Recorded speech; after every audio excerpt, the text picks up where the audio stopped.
international team coordinator, proper from Jaipur, Harvest #1 trainer, my dear friend, Mercedes Benz owner, हमारे great leader, YouTube icon, none other than Harshvardhan Jain sir. my dear friend, एक जबरदस्त हाथ उठा के sir का welcome करेंगे my dear friend। अपना thank you.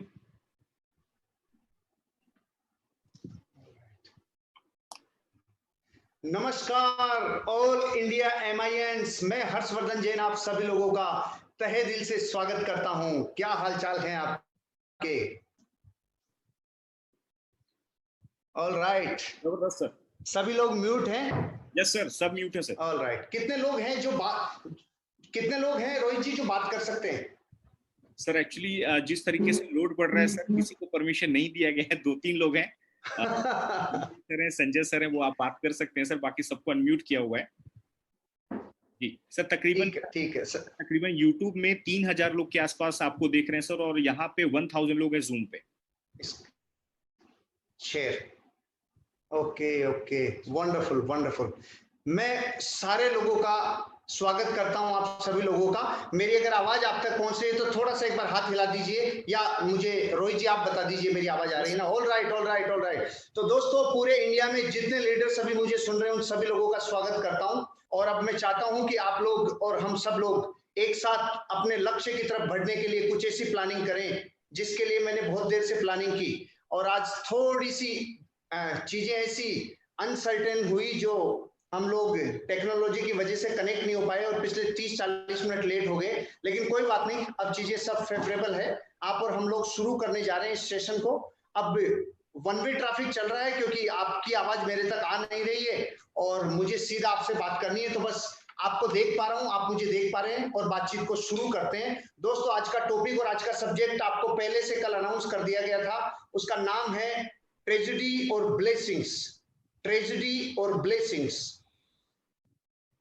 ठीक है, परफेक्ट।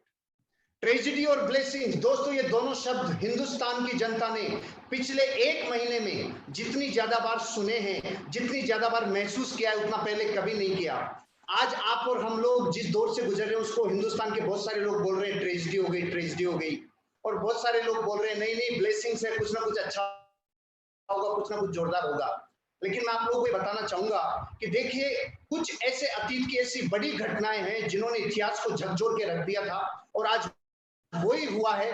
आप और हम सब लोग जिस दौर से गुजर रहे हैं पिछले 40-50 दिनों में, अगर इस दौर के मर्म को समझे तो इतिहास की कुछ घटनाओं से हमें सीख मिलेगी। तो मैं आपको एक कहानी, सच्ची घटना सुनाता हूँ। ये कहानी है स्कॉटलैंड के एक ऐसे आदमी की जो अपने 9 बच्चों के साथ अपने परिवार को पालता था। उस परिवार के मुखिया का नाम था मिस्टर क्लार्क वो आदमी था जो आदमी 9 बच्चों को, अपनी पत्नी को अच्छे काम करके और रोज मेहनत करके पालता था। उनके पूरे परिवार का एक सपना था कि हम सब लोग एक बार अमेरिका जाएं।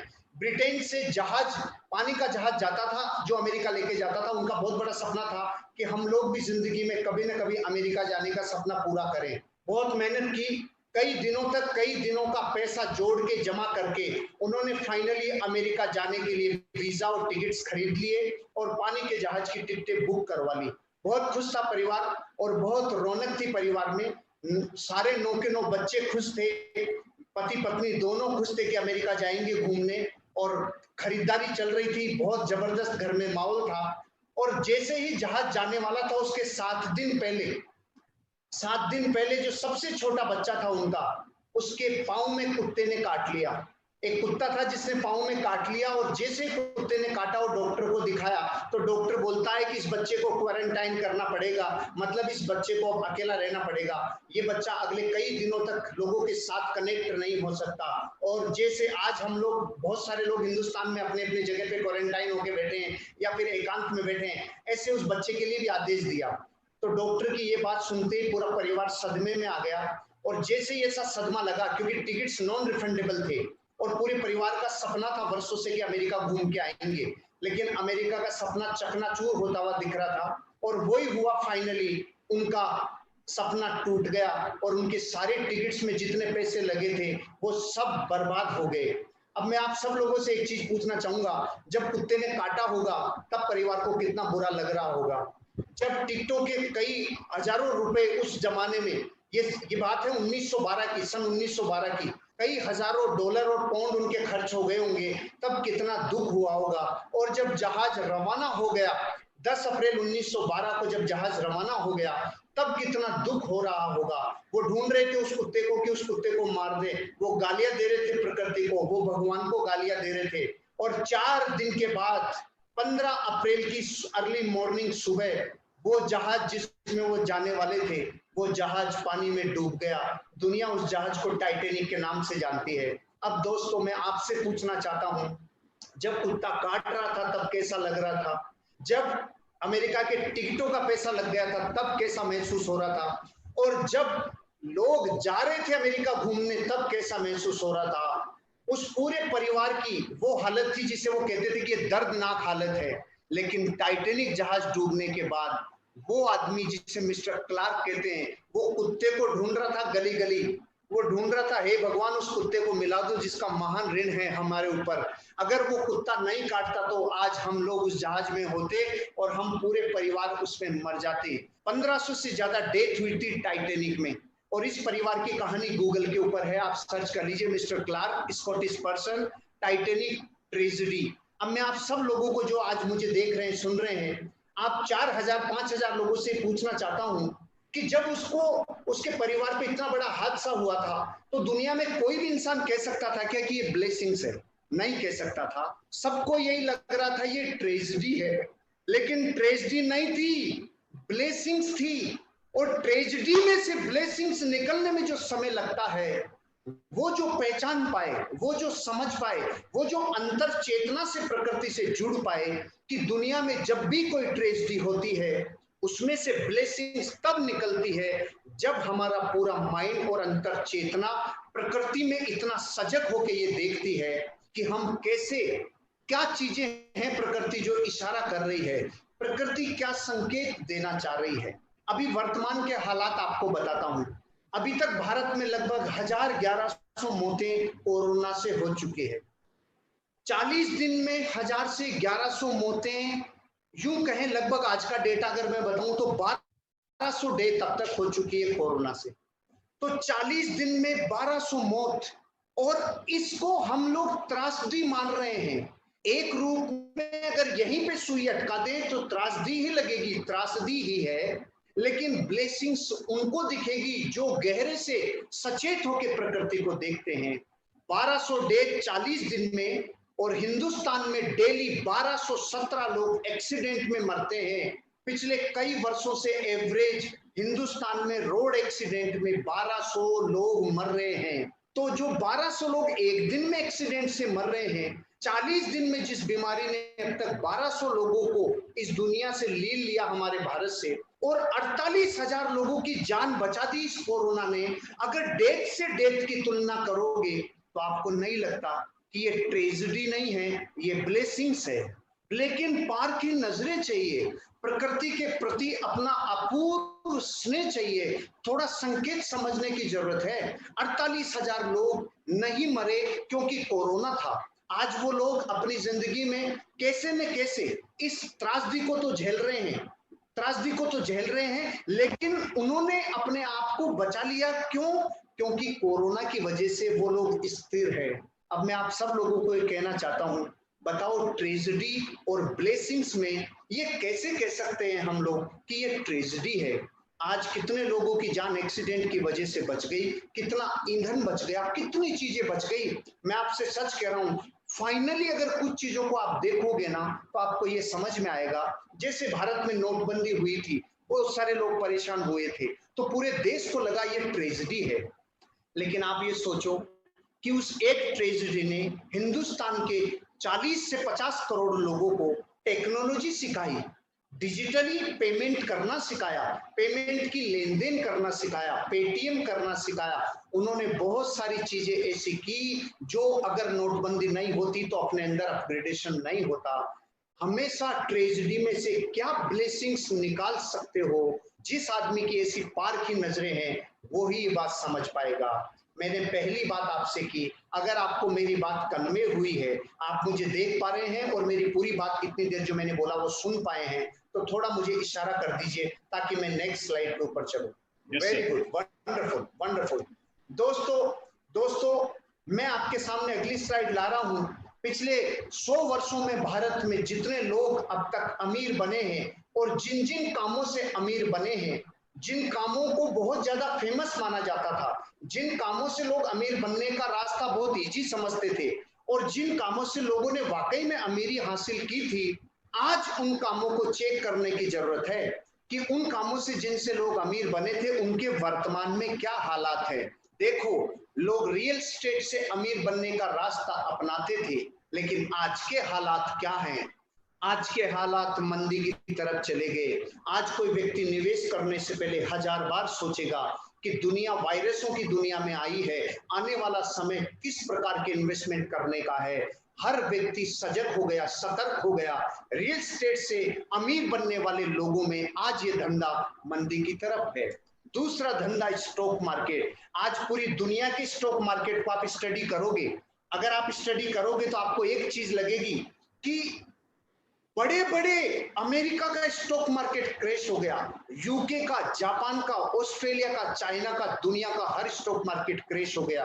आपको क्या लगता है अब स्टॉक मार्केट से अमीर बनना इतना आसान है? नहीं है दोस्तों।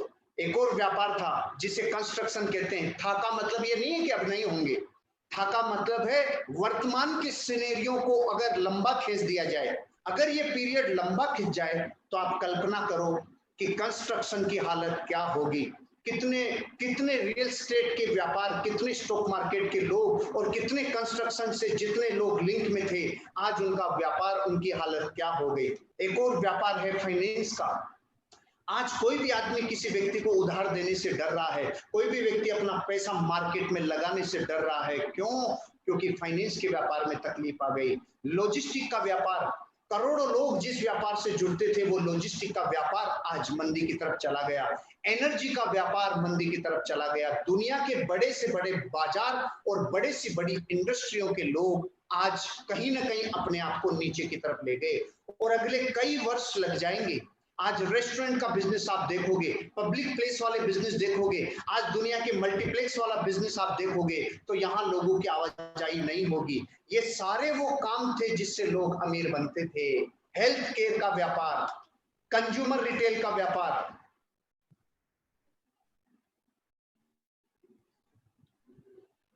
स्क्रीन अगर आपको दिख रही है तो मैं एक सेकंड,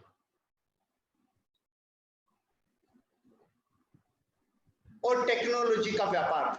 अब मैं आपसे बात करने वाला हूं 9 ऐसे बड़े बिजनेस हैं जिनसे पिछले कई वर्षों में लोग अमीर और कामयाब हुए हैं, लेकिन अब इनमें से कुछ चुनने की जरूरत है। आप और हम सब लोग डायरेक्ट सेलर हैं।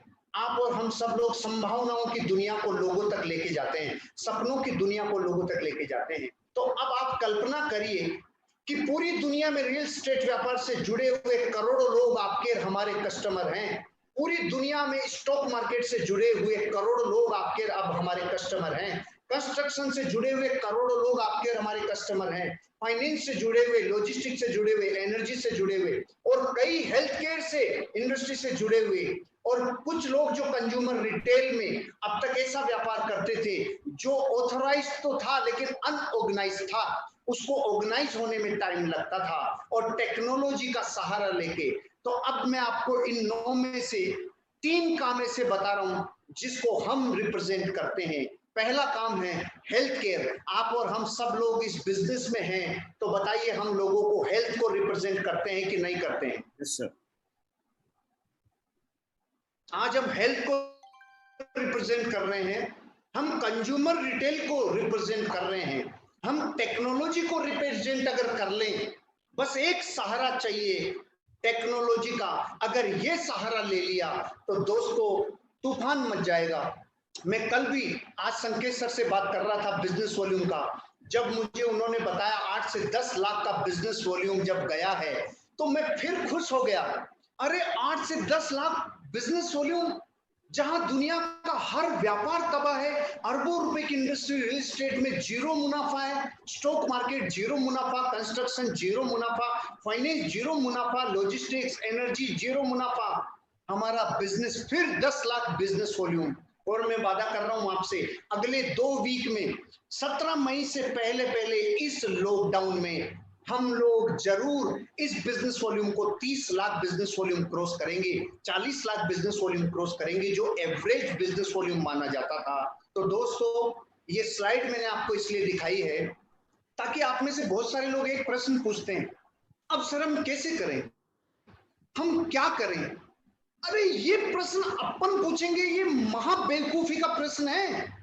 रिटेल बिजनेस अपना है, हेल्थ केयर को अपन रिप्रेजेंट करते हैं, सिर्फ टेक्नोलॉजी का सहारा लेना है। आज ये टेक्नोलॉजी से आप और हम जुड़े हुए हैं, सिर्फ टेक्नोलॉजी का सहारा लेना है भैया, और हम दुनिया के सबसे ज्यादा ग्रोइंग इंडस्ट्री में अपना नाम लिखवा लेंगे, दुनिया की सबसे ज्यादा ग्रोइंग कंपनी में हम अपना नाम लिखवा लेंगे। हमें सिर्फ टेक्नोलॉजी को अपने बिजनेस पे लागू करना है, क्योंकि हम कंज्यूमर रिटेल में हैं, हम हेल्थ केयर को भी रिप्रेजेंट करते हैं, हमें सिर्फ ये काम करने हैं। तो नेक्स्ट स्लाइड के ऊपर चलें, उससे पहले मैं पूछना चाहता हूं, ये पूरी स्लाइड आप तक कन्वे हुई? Yes sir. ऑलराइट, थोड़ा इशारा भी कर देंगे मुझे? ऑलराइट ऑलराइट ऑलराइट दोस्तों, लिखते जाइएगा, क्योंकि अब यही अपने आरटीपी हैं और यही अपने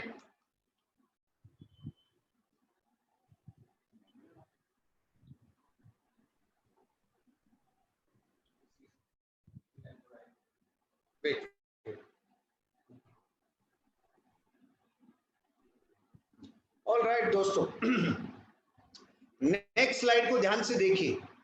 नेक्स्ट स्लाइड कह रही है, अगर अमीर और कामयाब बनना है तो अब अगला स्टेप चुन लीजिए। पहले तो मैंने आपको ये बता दिया कि ये इस वक्त चल रहा है जो समय, ये डायरेक्ट सेलर के लिए ट्रेजडी नहीं है, ये एमआई के डिस्ट्रीब्यूटर के लिए ट्रेजडी नहीं है, ये ब्लेसिंग्स है। आप जो मुझे हजारों लोग अभी सुन रहे हैं, इनमें से जो लोग पहली स्लाइड को ओवरकम करके मुझ तक आ गए, जो ये मान चुके हैं कि ये ट्रेजडी नहीं है, ये ब्लेसिंग्स है, ये बुरा वक्त नहीं है, इसमें से अपॉर्चुनिटी को निकाल के आगे बढ़ना है।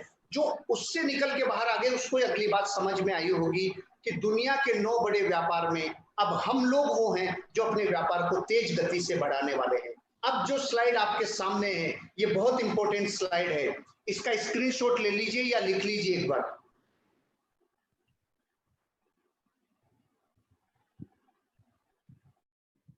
दोस्तों,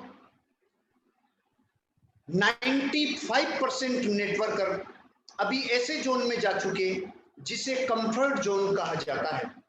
मैं नेटवर्करों की बात नहीं कर रहा हूं, हिंदुस्तान के 130 करोड़ लोगों में से जो कोरोना के खिलाफ जंग लड़ने वाले कोरोना योद्धा हैं, जो कोरोना वॉरियर्स हैं, उनके अलावा भारत के कई करोड़ लोग परमानेंट सदमे में जा चुके, परमानेंट कंफर्ट जोन में जा चुके, क्योंकि राशन सरकारें दे रही है, मदद कोई ना कोई राज्य सरकार या केंद्र सरकार कर रही है, कोई ना कोई हितैषी पड़ोसी शुभचिंतक मदद कर रहा है। तो अब आदमी ये सोच रहा है बस शांति से घर में बैठ जाओ, कुछ करना ही नहीं है, इसे कहा जाता है कंफर्ट जोन। दुनिया में जो लोग कंफर्ट जोन में चले गए, वो लोग अपनी जिंदगी में कामयाबी को कोसों दूर पीछे छोड़ चुके, वो लोग अपनी कामयाबी को कई दूरी पे छोड़ चुके, जहां पे वो इंसान कामयाब हो सकते थे लेकिन नहीं हो पाएंगे। क्यों? क्योंकि उस जोन में, कंफर्ट जोन में कामयाबी है ही नहीं। कंफर्ट जोन कभी किसी को कामयाबी दिला ही नहीं पाया। अगर कंफर्ट जोन से कामयाबी मिलती तो दुनिया में बहुत सारे लोग हैं जो अब तक अमीर बन चुके होते। ये समय कंफर्ट जोन में जाने का नहीं है, ये समय अपने आप को निकालने का है, बाहर निकालने का है। कंफर्ट जोन से बाहर निकलो, जो गुफा में घुस गए उनसे बाहर निकलो। जो लोग अपनी जिंदगी में ये सोचते हैं कि कुछ खुलेगा तब होगा, मीटिंगें चलेगी तब काम करेंगे, जब बड़े बड़े जीटीएस होंगे तब काम करेंगे, जब बहुत बड़े सेमिनार होंगे तब काम करेंगे, आप हजारों लोगों से पीछे हो जाएंगे। आप जिंदगी में उन लोगों से बहुत पीछे हो जाएंगे जो अमीर और कामयाब बनने की दिशा में आगे बढ़ रहे हैं। इसलिए दोस्तों, मैं आपको ये कहना चाहता हूं कि अगर आपको कामयाबी चाहिए तो मर्द वाला डिसीजन लेना पड़ेगा, कंफर्ट जोन से बाहर आना पड़ेगा। कौन सा है कंफर्ट जोन? इस माइंड में जो ब्लॉकेज हो चुके, वो ब्लॉकेज आपको ये कह रहे हैं कि आप आगे नहीं बढ़ पाओगे। अरे हम कह रहे हैं टेक्नोलॉजी का सहारा ले लो, माइका लाल कोई है नहीं दुनिया में जो आपकी कामयाबी रोक लेवे, लेकिन कंफर्ट जोन से बाहर आना पड़ेगा, क्योंकि कंफर्ट जोन सिर्फ सुरक्षा देता है लेकिन कभी जिंदगी में आपको कामयाब नहीं होने देता। कंफर्ट जोन से बाहर आओ, और जैसे ही कंफर्ट जोन से बाहर आओगे तो अगले जोन में एंटर करोगे, वो है डर का जोन, वो है फियर का जोन। इसमें बहाने हैं, इसमें कॉन्फिडेंस खत्म हो जाता है, और दुनिया जो आपको कहती है वो आपके ऊपर अफेक्ट करता है। लोग आपको कहते हैं रहने दे, मत करे, अब तो सुधर जा, अब तो समझ जा। ये कंफर्ट जोन से जो बाहर आएंगे उनको जबरदस्त तरीके से बहाने घेर लेंगे, कॉन्फिडेंस घेर लेगा, उनको अफेक्ट हो जाएंगे वो लोग कि कैसे न कैसे लोगों की बात सुनकर वो रुक जाएगा। अभी 95% लोग हमारे डिस्ट्रीब्यूटर रुके हुए हैं, सिर्फ 5% नेटवर्कर हैं जो काम कर रहे हैं, जो मेहनत कर रहे हैं। क्योंकि आज अगर मार्च के इस वीक में भी मार्च अप्रैल और मई तक अगर बिजनेस लगातार कंटिन्यू आ रहा है तो मान के चलिए ये बिजनेस कुछ लोग कर रहे हैं तब आ रहा है। कुछ लोग हैं जो लगातार परिश्रम कर रहे हैं, कुछ लोग हैं जो लगातार मेहनत कर रहे हैं। कोई बेचारा टूटी फूटी टेक्नोलॉजी काम में ले रहा है, कोई वीडियो कॉल काम में ले रहा है, कोई कैसे कर रहा है, लेकिन फियर जोन में निकलोगे, सबसे पहले कंफर्ट जोन से बाहर आते डर लगेगा, कैसे होगा, वीडियो कॉल पे बात कैसे करूं, फॉलो अप कैसे करूं, प्रोडक्ट नहीं मिलेंगे उसको कैसे कन्विंस करूं, तो बहाने बनाता है, बाद में करेंगे, बाद में करेंगे। अरे बाद में कब करोगे? आपका बिजनेस ऐसा है ही नहीं जो रुक सकता हो, आपका बिजनेस इस नेचर का है नहीं जिसे कोई रोक सकता हो, नहीं रुक सकता। आपको समझना पड़ेगा, नहीं रुकेगा। आप रुक सकते हो, ये बिजनेस नहीं रुक सकता। आप अगर ठान लो कि मुझे फियर जोन से भी ओवरकम करना है, बाहर निकलना है, तो लर्निंग जोन में आओगे, और लर्निंग जोन कहता है नए चैलेंजेस को एक्सेप्ट करो, नई स्किल्स इजाद करो। और लर्निंग जोन क्या है? आज आप और हम जूम पे बात कर रहे हैं, ये नया लर्निंग जोन है। वीकली 10 लाख बिजनेस वॉल्यूम तक पहुंच गए, ये नई स्किल्स है, नई टेक्नोलॉजी है, ये नया उत्साह है, ये नया जोश है, ये नया जुनून है। ये कैसे पहुंच रहे हैं? आज महीने की इनकम 3-3, 4-4 लाख रुपए तक पहुंच रही है लीडर की। आज एमआई के कम से कम दर्जनों लीडर हैं जिनकी सीलिंग कंटिन्यू है। ये क्यों है भैया? अरे वो फियर जोन से भी बाहर आ गए, वो लर्निंग जोन में आ गए, उन्होंने नए चैलेंजेस से डील करना सीख लिया, उन्होंने जुगाड़ लगा लिया, कैमरे के सामने आना चालू कर लिया। बहुत सारे लोग कह रहे हैं कि अब कैमरे पे आने से क्या होगा, यूट्यूब पे वीडियो बनाने से क्या होगा, कैसे होगा, इससे बिजनेस थोड़ी होता है। अरे प्रैक्टिस होती है, डर निकलता है। डर के जोन से निकलने के लिए आपको वो काम करना पड़ेगा जो 50 साल में नहीं किया, 100 सालों में नहीं किया, जो इस इंडस्ट्री में 100 देशों में 70 सालों में नहीं किया। वो काम करना पड़ता है जब लर्निंग जोन से बाहर आते हैं। तब फियर जोन से जब बाहर आते हैं और लर्निंग जोन में एंटर करते हैं तो नए चैलेंजेस आते हैं। तो आज यूट्यूब पे आना, फेसबुक पे आना, अपने आप को कहीं ना कहीं डिजिटली प्रेजेंट करना, ये व्यर्थ नहीं जाएगा, कोई भी चोट व्यर्थ नहीं जाएगी, क्योंकि ये अभ्यास करवा रही है। लर्निंग ये सिखाने का जोन चल रहा है, और सीखने का जोन आपको नई स्किल्स डेवलप करता है, नई चीजें डेवलप करता है, नए रास्ते डेवलप करता है। और अब है जो लर्निंग जोन में आ गया वो ग्रोथ जोन में एंटर करेगा। और ग्रोथ जोन वो है दोस्त जहां सपना वापस जी लिया जाता है, जहां पर्पज वापस याद आ जाता है, जहां गोल्स दोबारा सेट हो जाते हैं। एक बार आप इस स्लाइड का स्क्रीनशॉट ले लो, इस स्लाइड को परमानेंटली लाइफ में सेव कर लो ताकि आपको ये बात समझ में आए, क्योंकि ग्रोथ जोन में वही आ सकता है जो लर्निंग जोन में आएगा। अगर कोई सोचे लर्निंग जोन में नहीं आऊंगा, फियर जोन में नहीं जाऊंगा, कंफर्ट जोन में नहीं, डायरेक्ट ग्रोथ जोन में, कभी नहीं होगा। हर ग्रोथ जोन वाला आदमी लर्निंग जोन से होता हुआ गुजरेगा। यूट्यूब पे अपने आप को प्रेजेंट करना होगा, फेसबुक पे अपने आप को प्रेजेंट करना होगा, अपने आप को हर एक डिजिटल प्लेटफॉर्म पे लॉन्च करना होगा, बार बार कैमरे के सामने दिन में 10 बार 20 बार आना होगा, बार बार लोगों को प्लान दिखाना होगा। ये लर्निंग जोन है। और जो डर के गुफा में बैठ गए, कोप भवन में चले गए, वो कभी भी लर्निंग जोन में नहीं आ पाएंगे। इसलिए दोस्तों, अपने सपनों को और अपने उद्देश्य को अगर जीना है, अपने सपने को वापस हवाएं देनी है, इस ट्रेजेडी का काल जो लोगों को लग रहा है, इसमें भी अगर ब्लेसिंग्स निकालनी है दोस्तों, तो आपको ग्रोथ जोन में आना होगा। इसलिए ग्रोथ जोन में आने के लिए अपनी तैयारी करो। थोड़ी एनर्जी ले लेता हूं, तब तक आप लिख लो।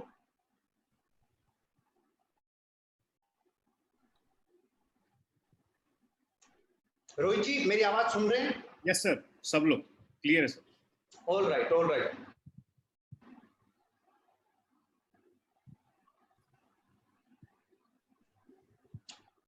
आप और हम लोग अगर ग्रोथ जोन में आना चाहते हैं, कंफर्ट जोन से बाहर आओ, फियर जोन में एंटर करो, और फियर जोन से लर्निंग जोन में एंटर करो और ग्रोथ जोन में आओ।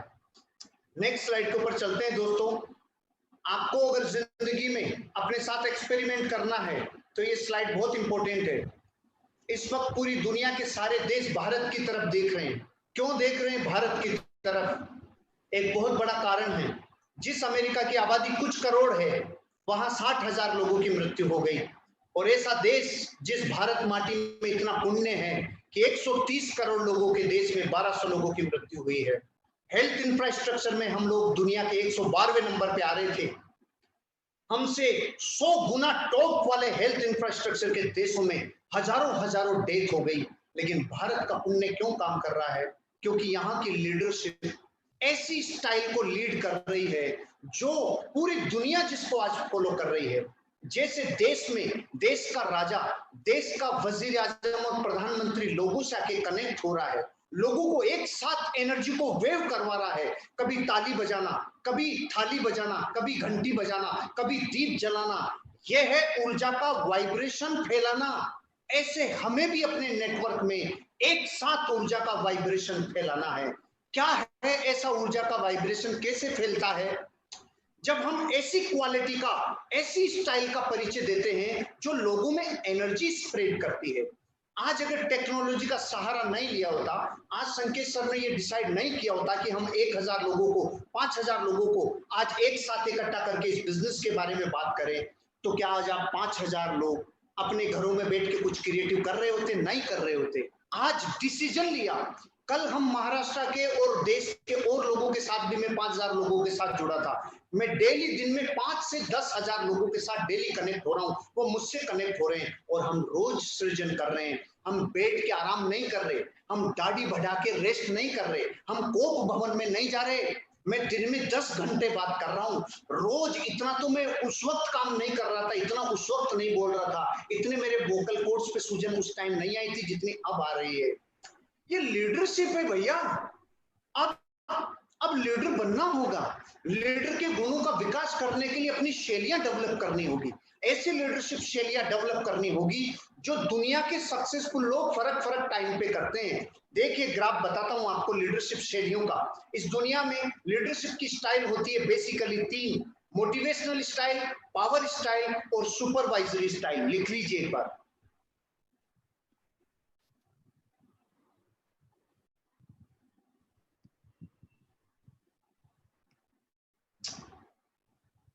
लीडरशिप स्टाइल 3 प्रकार की: मोटिवेशनल स्टाइल, पावर स्टाइल और सुपरवाइजरी स्टाइल। मोटिवेशनल स्टाइल 2 प्रकार की, एक नेगेटिव और एक पॉजिटिव। पॉजिटिव मोटिवेशनल स्टाइल क्या है? कुछ मिलने की आशा है, अभी भी काम करो, जिंदगी बदल जाएगी, प्लान दिखाओ वीडियो कॉल पे, फॉलो करो वीडियो कॉल पे।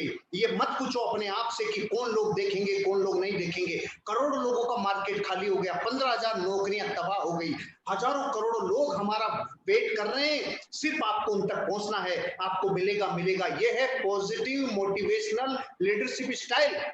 और नेगेटिव मोटिवेशनल लीडरशिप स्टाइल क्या है?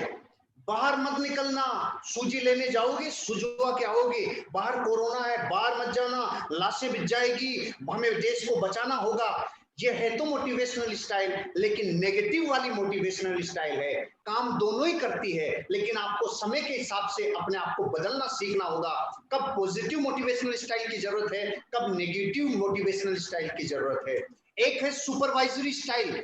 ये 2 प्रकार की होती है। सुपरविजन किया जाता है, लोगों को सुपरविजन करना। आज हर एनटीसी एंड अबाउ लीडर, हर आरटीसी एंड अबाउ लीडर, क्यों कहूं हर एसटीसी एंड अबाउ लीडर अपने आप को मार्केट में लॉन्च कर चुका। मैं ऐसे ऐसे लीडर्स को जानता हूं जो बेचारे स्टेज से नहीं बोल सकते थे, लेकिन यूट्यूब पे दहाड़ रहे हैं, डिजिटल प्लेटफॉर्म पे दहाड़ रहे हैं, जबरदस्त लोगों से कनेक्ट हो रहे हैं और तूफान मचा रहे हैं मार्केट में। क्योंकि उन्हें अपने लोगों की चिंता है। वो काम कर रहे हैं जो नए प्रयोगों से गुजरता है, वो लोगों को सुपरविजन में ला रहे हैं। और कुछ हैं जो प्रोडक्शन ओरिएंटेड कर रहे हैं, जैसे हमारी कंपनी के सारे रीजनल मैनेजर्स, हमारी कंपनी के वाइस प्रेसिडेंट, हमारी कंपनी का पूरा मैनेजमेंट, सीईओ, सीओ, पूरा ऊपर का टोटल मैनेजमेंट आज प्रोडक्शन के ऊपर ध्यान दे रहा है। हम प्रोडक्ट कैसे पहुंचाएं, लोगों को कैसे प्रोडक्ट की जानकारी दें, कैसे प्रोडक्ट ट्रेनिंग करवाएं, ये सब चीजें सुपरवाइजरी स्टाइल में आती है। आपको और हमें मोटिवेशनल की दोनों स्टाइलें अपने अंदर डालनी होगी। सुपरवाइजरी दोनों स्टाइल, लोगों को भी केयर करना, लोगों की भी संभाल करना, लोगों से भी कनेक्ट होना, लोगों की भी देखभाल करना, और अपना प्रोडक्शन, आपका हमारा प्रोडक्शन क्या है, बिजनेस वॉल्यूम जनरेट होना। आपका हमारा प्रोडक्शन क्या है, लोगों को रिक्रूट करना, नए लोग बिजनेस में लाना, रिपर्चेज का ध्यान रखना, लोगों को प्रोडक्ट के डेमो, लोगों को प्रोडक्ट के यूज, और लोगों को प्रोडक्ट के जितने रिजल्ट्स मिले हैं वो सारे प्रोडक्ट की चीजें हमें लोगों तक पहुंचाना, ये हमारा बिजनेस वॉल्यूम जनरेट करेगी। लोगों से कनेक्ट होना पीपल ओरिएंटेड लीडरशिप कहलाएगी। इसलिए लीडरशिप की 4 स्टाइल बता दी, 2 मोटिवेशनल स्टाइल वाली, 2 सुपरवाइजरी स्टाइल वाली। अब 3 स्टाइल है जो पावर स्टाइल में काउंट होती है। ऑटोक्रेटिक, डंडे से चलने वाली, निरंकुश वाली, राजतंत्र वाली लीडरशिप, अभी इसकी जरूरत नहीं है। Democratic leadership, democratic leadership style क्या है, सब लोगों को साथ लेना, डिसीजन में सब लोगों को शामिल करना, एक दूसरे से कनेक्ट होना। और एक है फ्री रेन, तुम जैसे हो वैसे रहो, संसार चलता रहेगा, दुनिया जाए भाड़ में, कुछ पता नहीं है, जो होगा वो देखा जाएगा, सब अपने अपने संभालो भैया, किसी का कुछ पता नहीं है क्या होगा।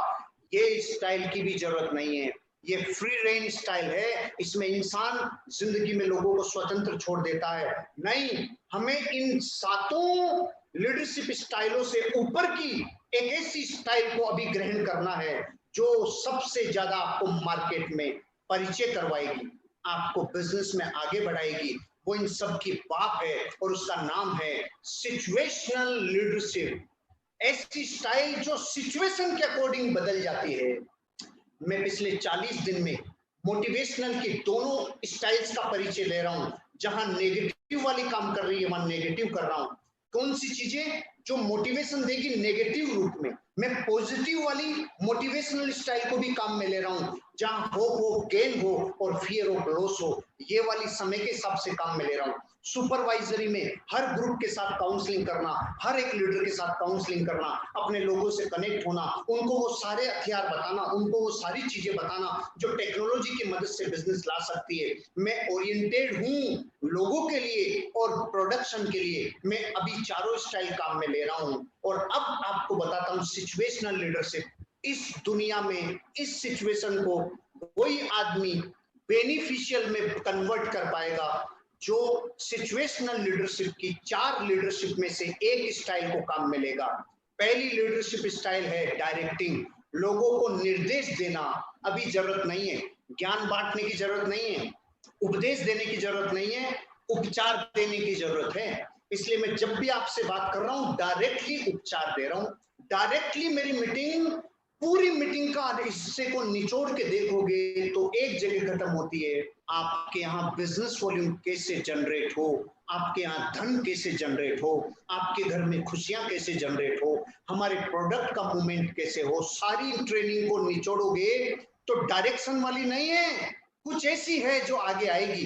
दूसरी है कोचिंग, कोचिंग वाली सिचुएशनल लीडरशिप। डायरेक्टिंग लीडरशिप है टेलिंग वाली, कोचिंग वाली लीडरशिप है सेलिंग वाली। यहाँ आइडिया सेल किया जाता है, लोगों को आइडिया सेल करके उनको कनेक्ट किया जाता है, लेकिन इन दोनों की भी जरूरत नहीं है। और तीसरी लीडरशिप की एक ऐसी स्टाइल है जिसकी वर्तमान में पूरे देश को जरूरत है, वो है सपोर्टिंग लीडरशिप। और चौथी लीडरशिप की स्टाइल है जो आपको डेलीगेट करने के लिए कहती है। और डेलीगेट करना, नियुक्त करना लोगों को, वो नियुक्त करने का काम अभी बाद का है, बाद में कर देंगे। अभी पूरे देश के हर आदमी के लिए ये बात लागू होती है, हर नेटवर्कर के लिए, हर बिजनेसमैन के लिए, हर एक मानव मात्र प्राणी के लिए सपोर्टिंग लीडरशिप की जरूरत है। अरे सपोर्ट करो रे, हमें सपोर्ट करना है अपने लोगों को, हमें सपोर्ट करना अपनी ऑर्गेनाइजेशन को, हमें सपोर्ट करना अपनी इंडस्ट्री को, हमें सपोर्ट करना है हमारे देश की इकोनॉमी को, हमें सपोर्ट करना है हमारे घर की अर्थव्यवस्था को, हमें सपोर्ट करना है। अभी सपोर्ट का माहौल चल रहा है और सपोर्ट कैसे कर सकते हैं, जैसे मैं आप 5000 लोगों से आज बात कर रहा हूं तो मैं आपको ये बताने की कोशिश कर रहा हूं बिजनेस वॉल्यूम कैसे जनरेट होगा, आपका चेक कैसे बनेगा। आपका अगर चेक बना तो देश की अर्थव्यवस्था में आपने बहुत अभूतपूर्व सपोर्ट दे दिया। इसलिए सपोर्टिंग लीडरशिप को काम में ले, सपोर्ट करो, सो मत। वो इंसान जो घर में बैठा है 40 दिन से और एक भी प्लान नहीं दिखाया, उसको पीढ़ियां कभी माफ नहीं करेगी, प्रकृति कभी माफ नहीं करेगी। ये समय टेक्नोलॉजी को यूज करने का है, सपोर्ट करने का है ग्रुप को। वो आदमी जिसने अब तक आकर प्लान नहीं दिखाया, मैं ऐसे लोगों को जानता हूं जिन्होंने पिछले वर्षों में कभी प्लान नहीं दिखाया, लेकिन बेचारे अभी टेक्नोलॉजी से प्लान दिखा रहे हैं। और मैं कई लोगों को देख रहा हूं जो वर्षों से प्लान दिखा रहे थे लेकिन अब प्लान दिखाना बंद कर दिया, ये गलत है। लोगों से कनेक्ट होना बंद कर दिया, ये गलत है। और कुछ लोग तो ऐसे थे जो ना तो पहले कभी कुछ उखाड़ पाए थे, ना अब कुछ उखाड़ पाएंगे, ना बाद में कुछ कर पाएंगे। बहुत सारे लोग कह रहे हैं लॉकडाउन निकल जाने दो, हम इतिहास बनाएंगे। अरे काय का इतिहास बनाओगे? जो बुरे समय में लीडरशिप का परिचय नहीं दे पाया वो खाक लीडर है। वो खाक क्या उखाड़ेगा दुनिया का? वो खाक कभी कोई कंट्रीब्यूशन दे पाएगा? अरे लीडरशिप है, एक भी ज्वाइनिंग नहीं आए चलेगा, लेकिन आप प्लान दिखा रहे हो कि नहीं दिखा रहे हो, ये इंपॉर्टेंट है, ये आपका कंट्रीब्यूशन है। आज जो भी लोग कुछ कर रहे हैं उनका कुछ लोग मजाक उड़ा रहे हैं, बहुत सारे लोग मजाक उड़ा रहे हैं, लो करके दिखा दो, ऐसे होगा क्या? अरे मूर्खो, इनका काउंटिंग उन लोगों की श्रेणी में है, इनसे कुछ होगा कि नहीं होगा डजंट मैटर, लेकिन इनका नाम जब भी इतिहास लिखा जाएगा कि इन्होंने उस वक्त निठल्ले बैठ के लोगों का मुंह देखा था या कुछ किया था, इनका नाम कुछ करने वालों में लिखा जाएगा। इसलिए उस श्रेणी के लोग बनो जो सपोर्ट करते हैं। अभी पूरी दुनिया में उन लोगों की जरूरत है जो सपोर्टिंग सिचुएशनल लीडरशिप को लोगों तक दे सकते हैं। रोज सपोर्ट करो, एवरी मिनट सपोर्ट करो, एवरी आवर सपोर्ट करो, एवरी डे सपोर्ट करो। जो आपके हक में है, जो आपके बस में है वो सपोर्ट करो। प्लान दिखाओ जम के, और हर बार नया प्लान का मतलब रिपीट करने की जरूरत नहीं है। आपको नएपन के साथ प्लान, रिकॉर्डेड प्लान को पोस्ट करने की जरूरत नहीं है। हर बार बात कुछ अलग निकलती है। आज यही स्लाइड में महाराष्ट्र के ग्रुप के साथ दूसरी बार डिस्कशन कर रहा हूँ, एक आध ग्रुप के साथ दूसरी बार डिस्कशन कर रहा हूँ, लेकिन मेरा हर शब्द अलग होगा, मेरा व्यवहार अलग होगा, क्योंकि वो वक्त निकल गया, वो कल गया, वो परसों बीत गया, वो परले रोज बीत गया। अभी समय के परमाणु बदल गए तो मेरी आवाज और भाषा वर्गना बदल गई। तो मैं कहना चाहता हूँ अपने अंदर नयापन लाओ, एवरी टाइम एक्साइटेड रहो और सपोर्ट करो लोगों को। वही लीडर कहलाएगा जो बुरे वक्त में बिजनेस कर जाएगा। दोस्तों, लॉकडाउन तो आज नहीं कल खत्म हो जाएगा, लेकिन वो लोग बिरले होंगे जो लोग इस बुरे समय पे बिजनेस कर जाएंगे। वो लोग बिरले होंगे जो ऐसे वक्त पे बिजनेस कर गए जब पूरी दुनिया रुकी हुई थी। इसलिए सपोर्ट करो, लीडरशिप को सपोर्ट करो, पत्नी को सपोर्ट करो, बच्चों को सपोर्ट करो। अभी मैं देख रहा हूँ बहुत सारे डिस्ट्रीब्यूटर को बड़े सांड हो रहे, खाए जा रहे हैं, कुछ सपोर्ट नहीं कर रहे, ना परिवार को, ना माता पिता को, ना घर को, ना बच्चों को। सांड होने से धंधा नहीं चलेगा, अपने आप को कुर्बान करने से धंधा चलेगा, अपने आप को लोगों से कनेक्ट करने से धंधा चलेगा। अरे और नहीं तो इतने दिनों में कई लोगों से डिजिटली जुड़ जाते, और नहीं तो कितने लोगों को प्लान दिखा के सपोर्ट करते। अरे जैसा आप दिखाओगे वैसा कोई नहीं दिखा सकता, इसलिए आपका प्लान यूनिक है, आपका फॉलोअप यूनिक है, आपकी ऑब्जेक्शन हैंडलिंग यूनिक है, इसलिए सपोर्ट करिए। आगे बढ़ते हैं दोस्तों। आप इस स्लाइड को एक बार लिख लीजिए, कॉपी कर लीजिए या स्क्रीनशॉट मार लीजिए।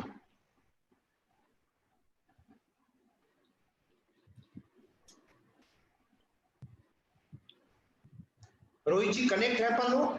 यस सर, सब कनेक्ट है सर, देख रहे हैं। Very good, very good. आगे बढ़ते हैं सर जी। सर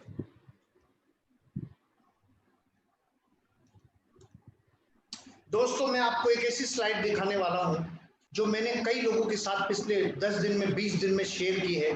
मैंने अभी कुछ किताबें निकाली, उन किताबों से वो चीजें ढूंढी कि दुनिया परेशानी के समय में या दुनिया अनिश्चित काल में अपने आप को कैसे आगे लेके जाती है। उनके आगे ले जाने के फार्मूलाज क्या थे। उन्होंने पद चिन्ह छोड़ दिए कि जब भी जिंदगी में मुसीबत में फंस जाओ तो हम पद चिन्ह छोड़ के जा रहे हैं, उन पद चिन्हों को फॉलो करना, आप भी बाहर आ जाओगे। मैं आपको उन्हीं पद चिन्हों को जो दुनिया के सफल लोगों ने दिए हैं उनके मैसेज को आप तक कन्वे कर रहा हूं।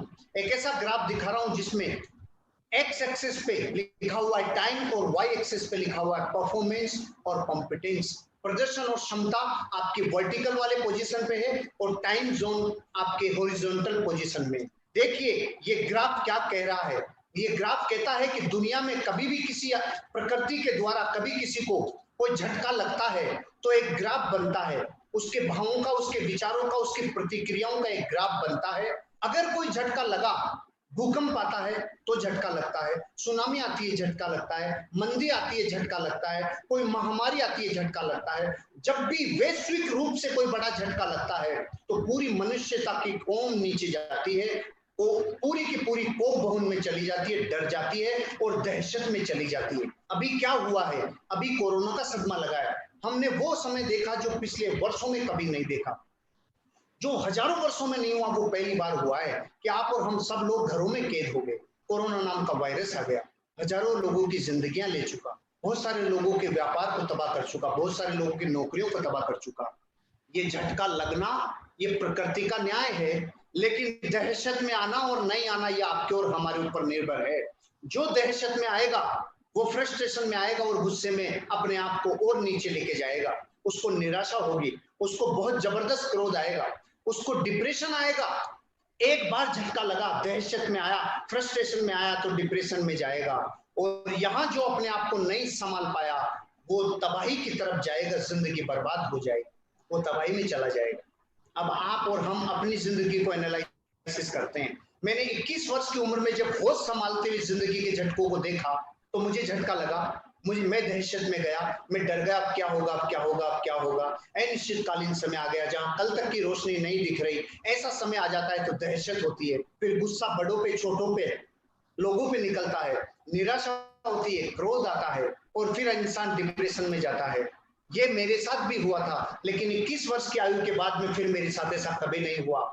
झटके तो लगे लेकिन ये 3 काम मेरे साथ कभी नहीं हुए, सीधा 5 नंबर पे आया। और 5 नंबर है जो जिंदगी बनाता है, वो है मर्दानगी का गुण, वो है मस्कुलिन नेचर वाला गुण, वो है एक्सपेरिमेंट करने का टाइम और डिसीजन लेने का टाइम।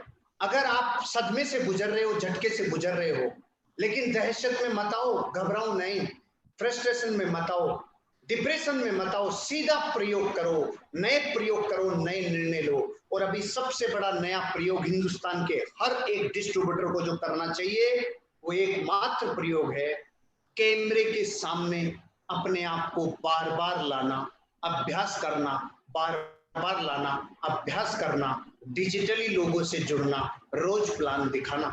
आज इस पूरी मीटिंग में अभी 5000 लोग जुड़े हुए हैं।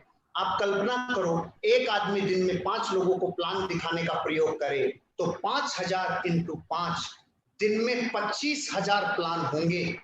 एक दिन में 25,000 प्लान होंगे और 25,000 प्लान पर डे होंगे तो महीने में कितने होंगे? 7.5 लाख प्लान होंगे। सोचो, बड़े बड़े पीपीएसएस होते थे, बड़े बड़े एसएलएसएल, बड़े बड़े जीटीएस, बड़े बड़े आरटीपी और एलडीपी, तब भी इतने प्लान नहीं होते थे जितने प्लान अब हो सकते हैं। अरे जाने का, आने जाने का कई करोड़ों मिनट हमने कॉमन बचा लिए, आने जाने का करोड़ों रुपए का ईंधन हमने बचा लिया, कनेक्ट होने में जो समय लगता था वो बचा लिया। ये प्रयोग क्यों नहीं करते? ये क्यों नहीं दिख पा रहा आप लोगों को? जिनको दिख रहा है वो तो बिजनेस वॉल्यूम ला रहे हैं, जिनको दिख रहा है वो उनका चेक बन रहा है, जिनको दिख रहा है उनको खुशी हो रही है। आप कल्पना करो कि इस वक्त जो प्रयोग कर रहा है उसको कुछ ना कुछ मिल रहा है। मेंढक के लिए विज्ञान कहती है जमीन में चाहे 100 फीट हो नहीं मरता, लेकिन दही में अगर गिर जाए तो मर जाएगा। 2 मेंढक दही की भगोनी में गिर गए और दही की भगोनी में गिरते एक मेंढक ने सोचा आज तो मरना तय है, मरेंगे, और दूसरे मेंढक ने देखा अब मरना तो है ही, प्रयोग करने में क्या जाता है। उसने हाथ पांव हिलाना चालू किया, हाथ पांव हिलाना चालू किया, इतना तेज हिलाया, मौत को नजदीक देख के इतना तेज हिलाया कि दही मक्खन बन के ऊपर आ गया और वो जंप मार के बाहर आ गया। अरे कब प्रयोग करोगे भैया? मैंने तो जिंदगी में हमेशा प्रयोग किए। जब मेरी फॉर्च्यूनर डूबी और 7 लाख का नुकसान सामने देखा था, मैंने प्रकृति के साथ प्रयोग किए। जब मेरा व्यापार तबाह हुआ था 2012 में, तब मैंने प्रयोग किए थे। जब हमारे व्यापार के ऊपर 2013 में फिर संकट आया, हमने प्रयोग किए थे। 2016 में संकट आया, हमने फिर प्रयोग किए, लेकिन कोरोना के काल में तो 22 मार्च को लॉकडाउन एक दिन का, 24 मार्च से लॉकडाउन लगातार बढ़ता चला गया और हमने पहले दिन से प्रयोग चालू किया। तो जहां लाखों बिजनेस वॉल्यूम आ रहा था वहां जीरो नहीं हुआ, जीरो से ऊपर की तरफ उठते चले गए। आपको प्रयोग करने हैं, एक्सपेरिमेंट करने। अभी मैं बताऊंगा आपको क्या क्या एक्सपेरिमेंट करने हैं। पहले छठे नंबर का पॉइंट बता दूं, एक्सेप्टेंस और इंटीग्रेशन, स्वीकार्यता और एकीकरण। एक बार इस स्लाइड का स्क्रीनशॉट मार लीजिए और लिखने वाले लिख लीजिए। कनेक्ट है अपन Rohit ji? Yes sir, done. Alright, जितने लोग मुझे सुन पा रहे हैं, देख पा रहे हैं, एक बार इशारा कर देंगे।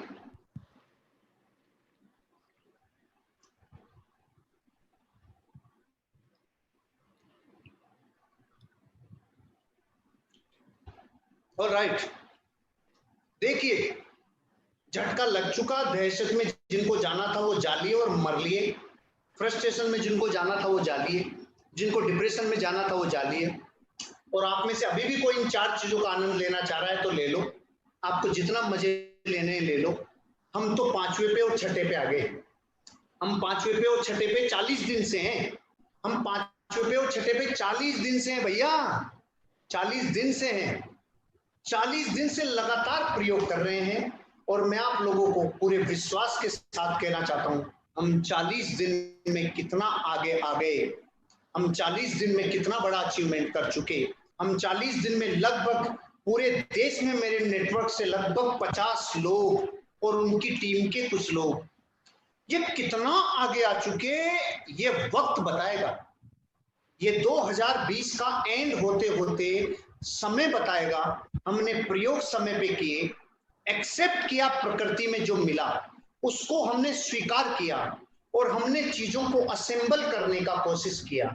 अब चीजों को असेंबल आप भी कर लो। कैसे असेंबल करना है? आपको अपनी लाइफ में देखना है कि मैं जिस हिस्से का योगदान दे सकता हूं वो दूं। अभी मेरे पास क्या था? मेरे पास कुछ किताबें थी, कुछ सफल लोगों ने जो मुझे सिखाया वो अनुभव था, उससे मैंने प्रयोग किए और वो मैं पिछले इन 10 दिनों में लगभग 20,000 लोगों के साथ ये आइडियाज और विचार शेयर कर चुका। उससे बिजनेस वॉल्यूम जनरेट हो रहा है। हमने प्रयोग किए, एक्सपेरिमेंट किए, सक्सेस हासिल की। अब repetition is the only way to learn and succeed. जो सफल प्रयोग हो गए उनको रिपीट करने का समय आ गया। आपको और हमें रिपीट करना है। क्या रिपीट करना है? हमें एक्सपेरिमेंट को रिपीट करना है। पहले एक्सपेरिमेंट करना। जो लोग आज मुझे पहली बार सुन रहे हैं, जो आज पहली बार कनेक्ट हो रहे हैं, जो अब तक सदमे से बाहर नहीं आ पाए, अब तक फ्रस्ट्रेशन निकाल रहे हैं गली के कुत्तों पे, अब तक फ्रस्ट्रेशन निकाल रहे हैं किसी दूसरे पे, किसी व्यक्ति पे, किसी व्यक्ति विशेष पे, अब तक डिप्रेशन का आनंद ले रहे हैं, उनका मैं कुछ नहीं कह सकता। लेकिन जो लोग अब कनेक्ट होके ऊर्जावान हो रहे हैं, जो कह रहे हैं कि मैं अब जिंदगी में कुछ करूंगा, जो कह रहे हैं कि अब मैं नए प्रयोग करूंगा क्योंकि मैं नए प्रयोग करने वाले व्यक्ति से आज मिला हूं। दोस्तों, मैंने नए प्रयोग किए, लीडर्स ने नए प्रयोग किए, सबने नए प्रयोग किए।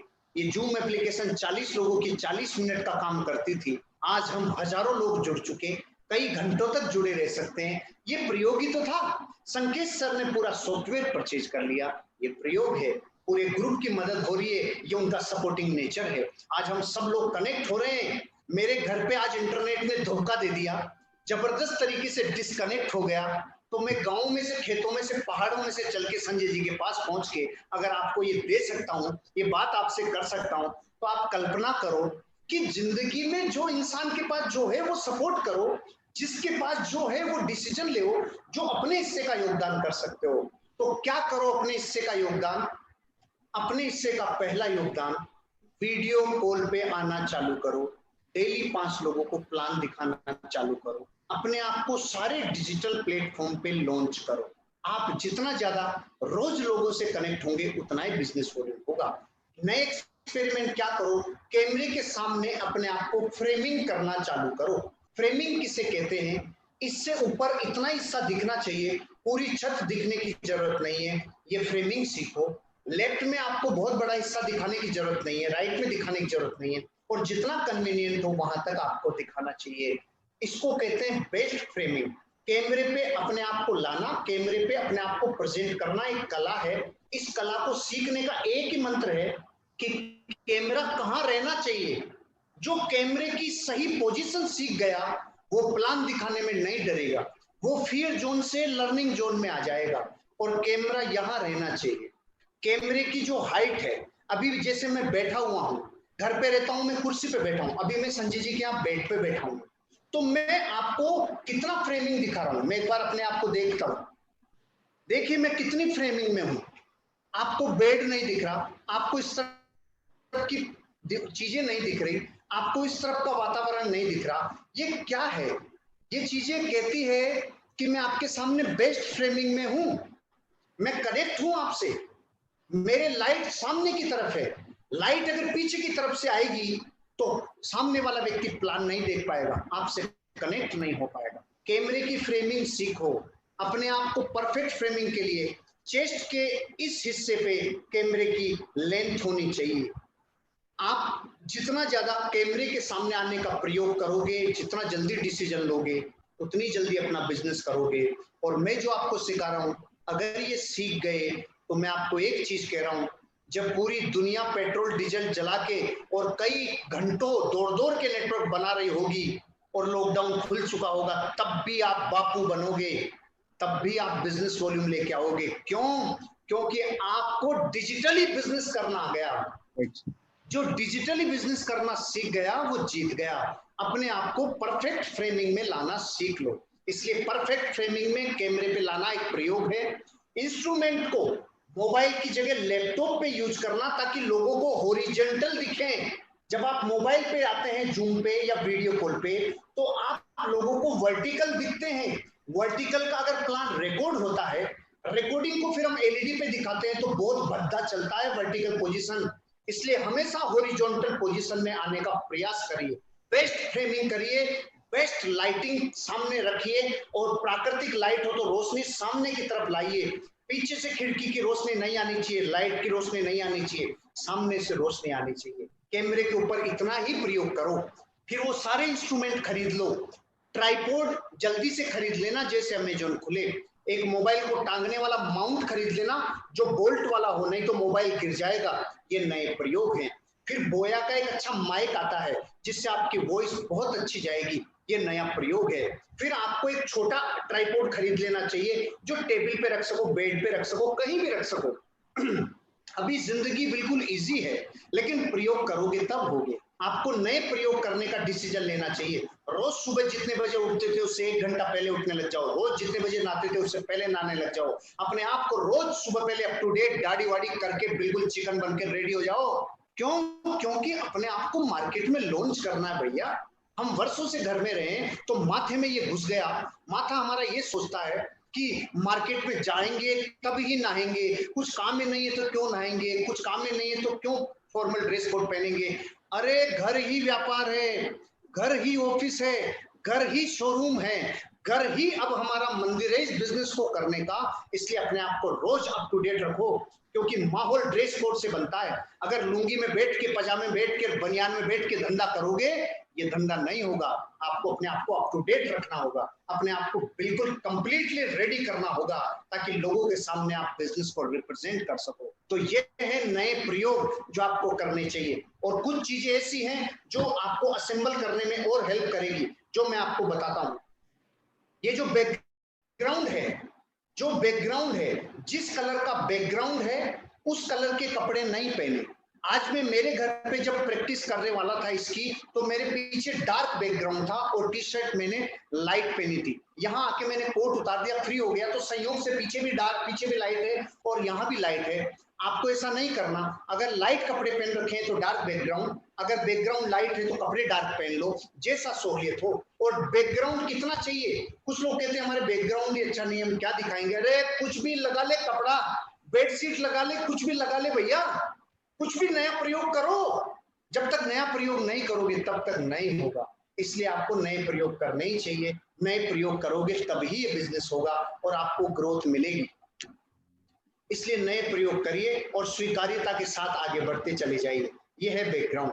अब आपको नया प्रयोग क्या करना है? इंटरनेट का बैकअप रखिए, इंटरनेट का बैकअप रखिए और जबरदस्त तरीके से लोगों से कनेक्ट होने के लिए संसाधनों का यूज करिए। जिस एप्लीकेशन पे आप कनेक्ट होते हैं, चाहे व्हाट्सएप का वीडियो कॉल हो, चाहे आप जूम एप्लीकेशन हो, चाहे कोई भी कॉन्फ्रेंस कॉल वाली व्यवस्था हो, या जैसी भी आपके पास हो, इसकी कंप्लीट प्रैक्टिस करिए, इसको स्टडी करिए, इसके फंक्शंस को समझिए।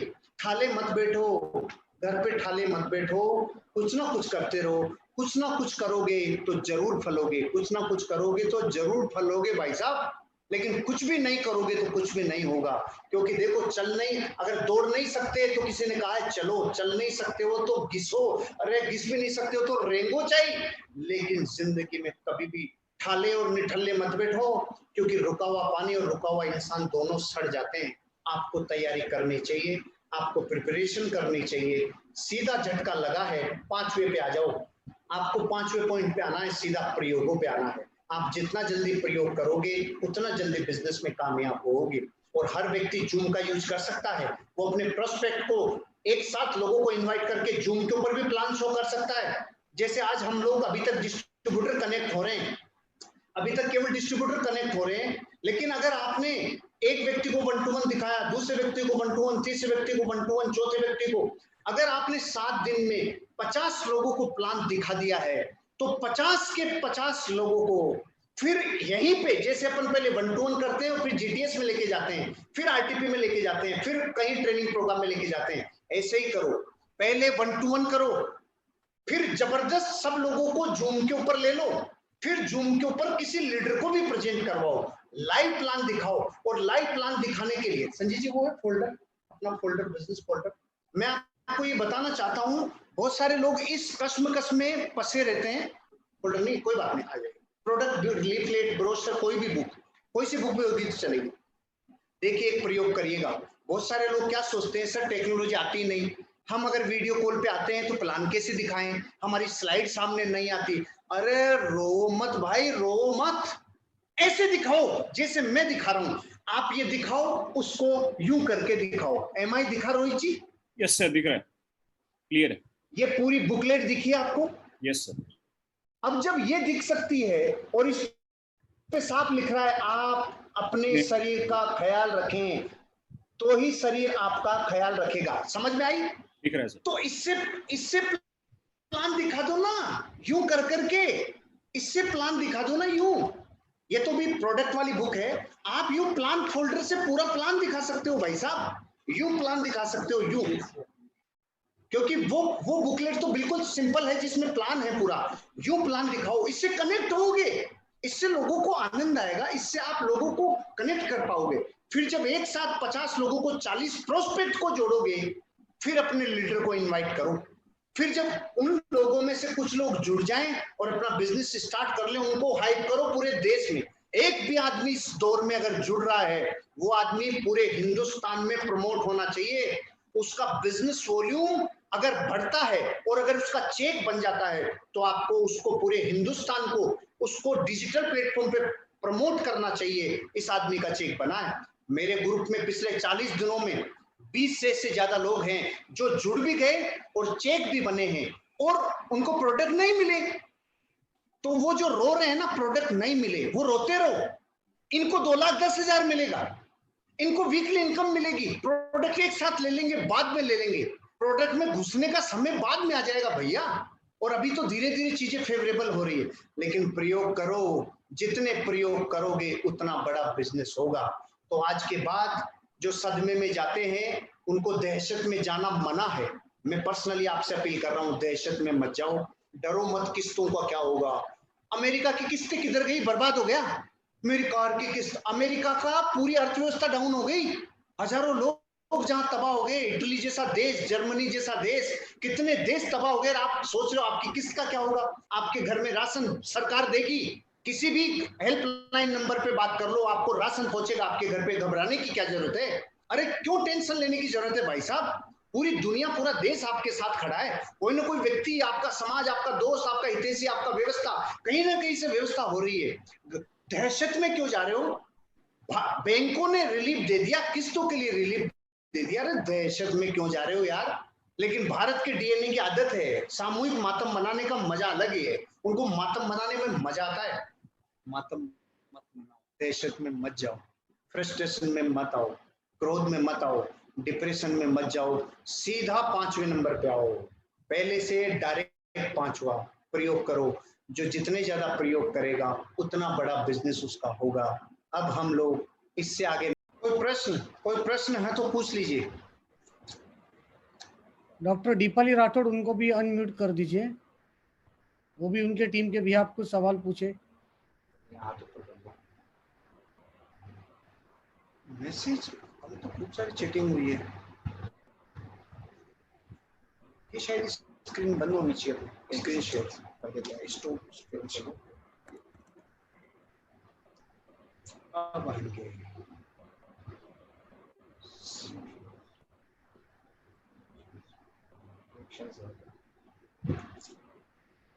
राठौड़ जी, आपकी टीम के भी आप सर को कुछ सवाल पूछना चाहते हो, पूछ सकते हो। आपको अनम्यूट कर दिया मैंने, तो बंद कर रखा है सर ऑप्शन। राठौड़ जी आप बोल सकते हो।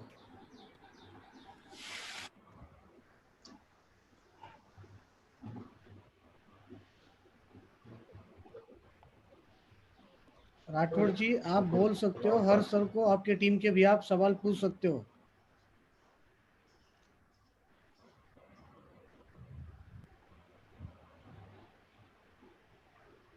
सर नमस्कार। सर आवाज आ रही है? राठौड़ जी, हाँ राठौड़ जी पूछिए, आवाज आ रही है। सबसे पहले थैंक यू सर, बहुत ही बढ़िया आपने ट्रेनिंग दिया, बहुत सारा आज और जानकारी मिली सब पूरे टीम को। Yes sir, welcome. लोगों के मन में एक ही चीज है सर कि लोग EGTS में लोगों को बिठा रहे हैं, बट फॉलो कैसे करना चाहिए उनका थोड़ा सा गाइड करेंगे सर तो बेटर होगा। देखिए मैं बताता हूं आपको। हाँ सर। अब तक जो नहीं हुआ वैसा कर रहे हैं, तो ये तो मत समझना कि 10 में से 2 लोग जुड़ जाएंगे। पहले तो मेंटल सिमुलेशन सही करिए। ऐसा नहीं है कि 10 में से 2 लोग जुड़ जाएंगे। अब हो सकता है 25 में से 30 में से 2 लोग जुड़े। ये तो पहले से आप प्रिपेयर रहिए मेंटली कि संख्या तो कम रहेगी जुड़ने वालों की, लेकिन लॉजिक के साथ इमोशंस बेचिए। लॉजिक के साथ इमोशंस बेचिए। पहले सिर्फ लॉजिक बेच रहे थे, अब इमोशंस बेचना होगा। अब इमोशंस बेचना होगा विद लॉजिक। लॉजिक क्या है? लॉजिक क्या है? पूरी दुनिया से धंधे खत्म हो गए, करोड़ों व्यापार खत्म हो गए, नौकरियां तबाह हो गई। This is logic. समझ में आया? Yes sir. राठौड़ साहब सुन रहे हैं?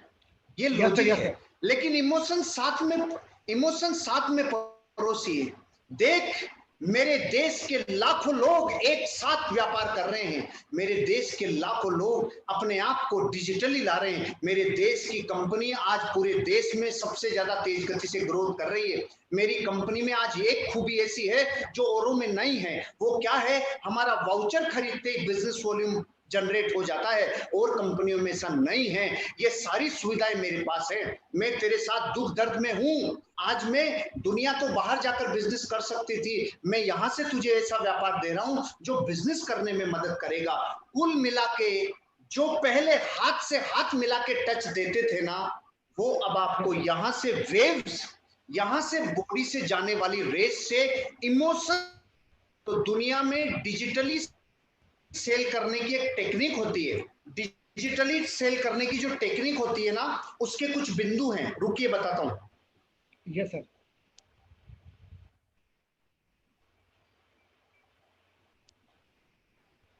इमोशंस के साथ बेचना चालू करिए। पहला बिंदु, जिसने भी ये प्रश्न पूछा है उसका सबका प्रश्न बन गया। इस टाइम फॉलोअप में मास्टरी कैसे करो? पहला ट्रिगर है इमोशंस कनेक्ट करने की कोशिश करिए। इमोशंस कैसे कनेक्ट होते हैं? जैसे मैं आपके सामने जूस पी रहा था, मैं आपके सामने थोड़ा टी शर्ट में हूं, मैंने फिर आपको बताया मैंने बेड पे बैठा हुआ हूं, फिर मैंने बताया मैं संजय जी के घर पे हूं। ये जो मैंने भूमिका बनाई, ये इमोशन कनेक्ट कर रहा है। ऐसे आप उनको अपने घर के हालात बताओ, अपने परिवार के हालात बताओ, अपनी फाइनेंशियल कंडीशन बताओ, अपनी जिंदगी की जो फिलोसॉफी है वो बताओ, अपनी लाइफ स्टाइल बताओ। ये लोगों के इमोशंस को जोड़ेगी। अपना दुख दर्द बताओ, अपना कर्जा बताओ, अपने हालात बताओ और उनसे आप कैसे उभरने का प्लान बना चुके हो, वो रोड मैप बताओ, तब लोगों से इमोशंस कनेक्ट होंगे। इसलिए पहला पॉइंट है इमोशंस के साथ कनेक्ट होना। दूसरा पॉइंट है उसका इमोशनल ट्रिगर पहचानना, अपने इमोशन बताना और दूसरे वाले का इमोशनल ट्रिगर पहचानना, जहां दबाने से ज्वाइन आएगी, जहां दबाने से वो व्यक्ति ज्वाइन होगा। अपने इमोशन बताना पहला पॉइंट। दूसरा पॉइंट उसका इमोशनल ट्रिगर पहचानना। उसका इमोशनल ट्रिगर पहचानोगे, कर्जा है, नौकरी छूटी है, परिवार में बीमारी है, कौन सा इमोशनल ट्रिगर है, ये दोस्ती करके पहचानना। हम क्या कर रहे हैं, डायरेक्टली प्लान दिखा रहे हैं, डायरेक्टली पैसा मांग रहे हैं, नहीं। जब किसी बेरिंग में चिकनाई खत्म हो जाती है ना, तो आवाज करने लग जाता है। हमें चिकनाई देनी होगी। चिकनाई काहे की होगी, इमोशंस की। खुद का इमोशनल ट्रिगर बताना होगा, सामने वाले का इमोशनल ट्रिगर पहचानना होगा। ये मैं आप सब लोगों को डिजिटली व्यापार करने का तरीका बता रहा हूं, डिजिटली व्यापार कैसे करें। Use powerful words, use powerful words and build the trust. Powerful शब्द बोलिए। जब आप सामने आमने सामने बैठते हैं तब तो बॉडी भी असर करती है, लेकिन जब आप किसी से मशीन के थ्रू जुड़ते हैं तो शब्द पावरफुल होने चाहिए, शब्दों में जान होनी चाहिए, आपके शब्द उसको दिखने चाहिए। आपने बोला है गाड़ी होगा, नेम होगा, फेम होगा, बंगला होगा, तुझे विदेश यात्राएं मिलेगी, नेटवर्क होगा, ये बोलो तो पावर होनी चाहिए। पावरफुल वर्ड्स बोलो, मरे मरे नहीं, डरे डरे नहीं, पावरफुल वर्ड। आज दुनिया पावरफुल इंसान को फॉलो कर रही है। आज दुनिया उन लीडर्स को फॉलो कर रही है जो मेहनत कर रहे हैं। और मैं आपको सही बता रहा हूं, ये कोरोना काल दुनिया में सच्चे लीडर की परीक्षा का काल है। जो इस वक्त पीछे हट गया वो मार्केट से फेंक दिया जाएगा। इसलिए इस समय पावरफुल वर्ड्स और build the trust, trust build करने का समय है। और lead the conversation to your desire outcome. उस कॉन्वर्सेशन को लीड करो। जैसे मैं आज 5,000 लोगों से बात कर रहा हूं, तो मैं लीड क्यों कर रहा हूं, क्योंकि मैंने सबसे पहले चेंज कर्व की स्लाइड किसी ग्रुप में बताई, फिर मेरी नेक्स्ट ट्रेनिंग हुई तो फिर मैंने लीडरशिप की स्टाइल वाली स्लाइड उसमें ऐड कर दी। फिर भी लोग दोबारा तिबारा मुझे सुन रहे थे, तो फिर मैंने उसमें एक स्लाइड और ऐड कर दी, फिर चौथी स्लाइड ऐड कर दी। लेकिन मैंने कुछ भी किया, लेकिन मैंने कॉन्वर्सेशन को लीड किया। आप राठौड़ जी, आप मेरा दूसरी या तीसरी बार सेशन ले रहे हैं, आप मुझे बताइए आपको मेरी बात असर कर रही है कि नहीं कर रही है? बहुत अच्छा इफेक्ट हो रहा है सर, बहुत बढ़िया इफेक्ट हो रहा और आपको कहीं भी ऐसा नहीं लगा होगा कि मैं पुरानी बातें रिपीट कर रहा हूं। मैंने पुरानी रिपीट भी की होगी तो नए मसाले के साथ और नए लिफाफे में पेश करने की कोशिश की है। ट्रेजेडी और ब्लेसिंग्स को आज मैंने कनेक्ट कर दिया, लीडरशिप सिचुएशनल स्टाइल को कनेक्ट कर दिया, मैंने 10 व्यापारों को 9 व्यापारों को कनेक्ट कर दिया। मतलब ये 4 चीजें मैंने जो बताई है ना अभी आपके आंसर के रूप में, कॉन्वर्सेशन को लीड करो, मतलब आपके बिजनेस को लीड करो, एमआई की छाप छोड़ो, प्रमोटर्स, प्रोफाइल, प्रोडक्ट, प्लान, इसकी छाप छोड़ो। फिर वर्तमान में जो सीन चल रहा है, कोरोना में दुनिया रुक गई, हम नहीं रुके, इसकी छाप छोड़ो। तो जितना ज्यादा इंप्रेशन उसके ऊपर छोड़ोगे उतना ज्यादा असर करेगा। फिर हिंदुस्तान में जो एमआई के टॉप लीडर्स जो यूट्यूब पे हैं, जो डिजिटल प्लेटफॉर्म पे हैं, उनको वीडियो शेयर करना, उनका बिजनेस को करने का सीरियसनेस दिखाना। अभी यूट्यूब के ऊपर 3,000 लोग देख रहे हैं, ये चीजें दिखाना कि देखो एमआई में काम कितना जबरदस्त चल रहा है, इस बिजनेस को लोग कितने सीरियस कर रहे हैं। मतलब मैं आपको बताऊं, हर उस चीज का डेकोरम बनाओ, उसकी दुकान लगाओ और उसको बेचो। आपकी ज्वाइनिंग लेने की क्षमता बढ़ जाएगी। जो 10 में से पहले 2 ज्वाइनिंग आती थी, अभी 30 में से 2 आ रही है, वापस 10 में से वापस 15 में से 2 आने लग जाएगी। ठीक है सर, नेक्स्ट क्वेश्चन।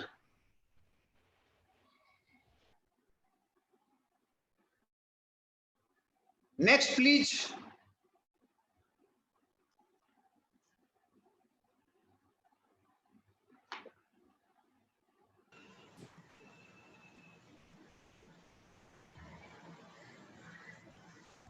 हेलो। संकेत सर। हाँ, मिलिंद मोरे बॉम्बे से है। किसी का हो तो हमारे हाँ सर। हर्ष भाई, हमारे Yes, बॉम्बे sir. के ग्रेट लीडर है मिलिंद मोरे जी। उनको Yes, sir. मैंने अभी अनम्यूट कर दिया है। मिलिंद मोरे साहब, आपके टीम के बिहाफ और अभी जो सिचुएशन चल रही है उसके बिहाफ आप सर को सवाल पूछ सकते हो। हाँ सर, मेरी आवाज आ रही है आपको? हाँ Yes, सर। sir, आ रही है मिलिंद सर, आ रही है। हाँ, मतलब मैंने अभी जब से आपका ये जब से संकेत सर ने शुरू किया है तब से हम लगातार उसको फॉलो करें, लोगों को प्लान दिखा रहे और वीडियो पे, यूट्यूब पे। लोगों का कहना है कि थोड़ा पैसे का उनको हिचक हो रहा है कि जैसे कि पैसा भी फिलहाल थोड़ा कम है, तो हम लोग ये देख रहे हैं कि भाई पैसा कम है, जितना भी आप दे सकते हो, मतलब 5,000, 7,000, 10,000, लेकिन उसी में थोड़े हम लोग थोड़े हैं और फॉलोअप ले रहे हैं, उसका रिजल्ट आएगा। लेकिन अभी आज जो आपने बताया हमको, जो टेक्निक बताई, जो अभी आपने हमको इमोशन और लॉजिक का जो संगम समझाया हमको, वो शायद हमको बहुत फायदा कर जाएगा, जिससे मैं आज मेरी टीम से बात करूंगा। आपका वीडियो भी देख, आपका प्लान भी, ट्रेनिंग भी देख। एक ये इशू आ रहा है कि लोगों का फॉलोअप में लोग कोई आधा देखते हैं, आधा छोड़ देते हैं, वो एक इशू है। तो उसके लिए क्या करना चाहिए, जो आधा देखते आधा छोड़ देते? मिलिंद सर, एक बात सोचिए और समझिए। हाँ। और मैं पूरी जितने लोग मुझे भी देख रहे हैं उन सबके लिए कहना चाहूंगा, अगर कोई व्यक्ति सामने से आपको ये कारण बता रहा है ना, अभी मेरे पास पैसा नहीं है, तो आपको उसने सबसे बड़ा ये जवाब दिया है कि आपके प्लान में दम नहीं है। पहली बात, अगर किसी ने रिस्पॉन्ड किया है ना मेरे पास पैसा नहीं है, तो क्या क्या मिस्टेक हो गई मैं बताता हूं। अगर कोई भी हिंदुस्तान में आपको आदमी ये कह रहा है मेरे पास पैसा नहीं है, तो कुछ गलतियां हमसे हो चुकी जिसकी प्रतिक्रिया वो दे रहा है। पहला, हमने उसको ऐसे प्रेजेंट किया है कि उसको हमारी जरूरत नहीं है, हमें उसकी जरूरत है, ऐसा उसको आभास दिला दिया। पहला गलती। तो ये समझना, कभी भी किसी को ये महसूस नहीं होना चाहिए कि उसकी अपने को जरूरत है।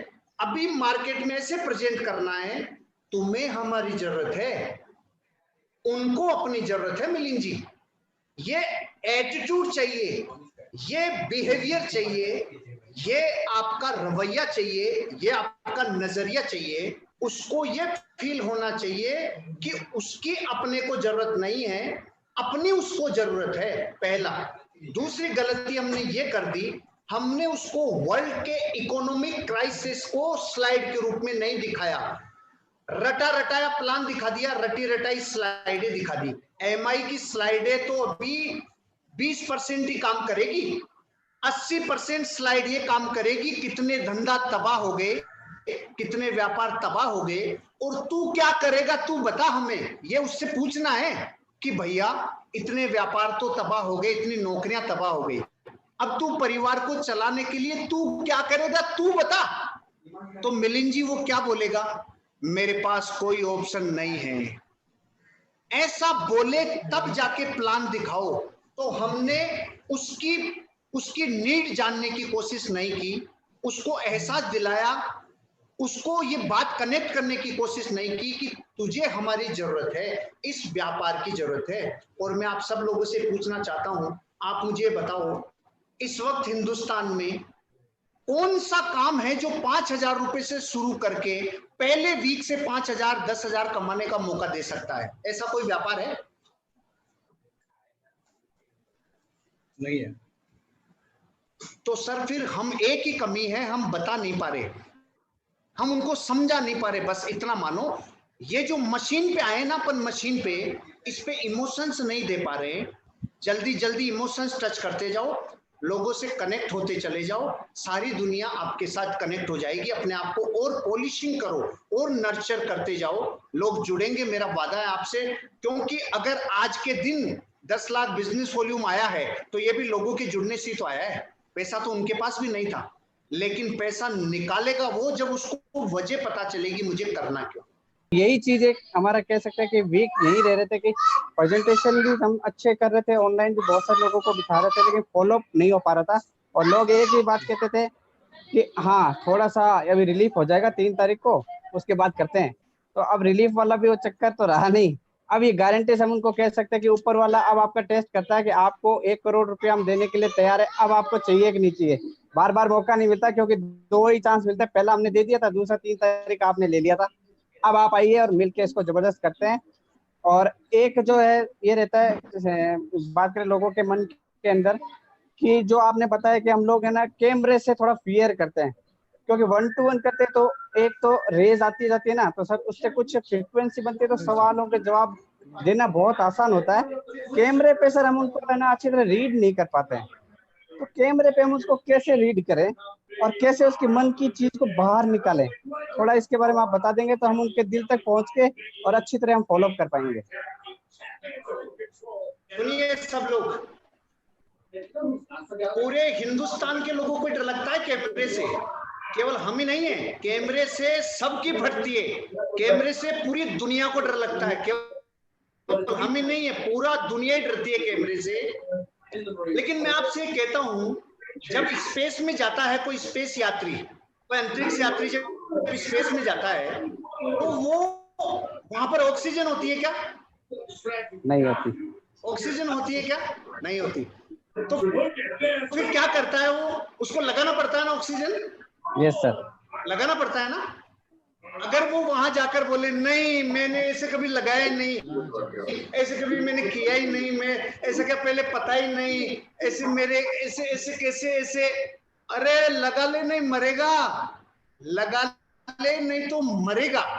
तो जब मरने तक की पोजीशन आए तब लगाएं, उससे अच्छा है हम ये समझ जाएं कि हमें कैमरे के सामने आना अब चाहत नहीं है, अब भयंकर मजबूरी है। और इस डर को निकालने का एक ही तरीका है, कैमरे के सामने आओ।